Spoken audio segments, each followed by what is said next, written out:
বড় অদ্ভুত লাগে কিছু বিষয় দেখলে। মুরাদনগরের দর্শনের ঘটনার পর থেকে কিছু বিষয় সামনে আসছে।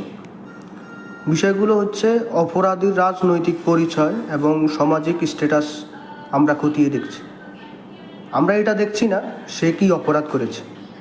তো আমার বাংলাদেশের প্রশাসনের কাছে বিনীত অনুরোধ, যত বড় ক্ষমতাধর ব্যক্তি হোক না কেন, অপরাধী তাকে চলমান আইনে দৃষ্টান্তমূলক শাস্তি হোক, এবং শাস্তি দেওয়ার জন্য আইনি যতটুকু করার দরকার আপনারা তা করবেন।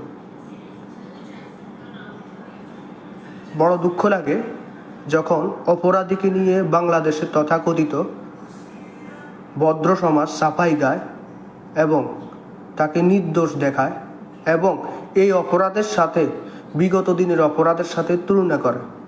আমি ধিক্কার জানাই তাদের মন মানসিকতাকে। ধন্যবাদ।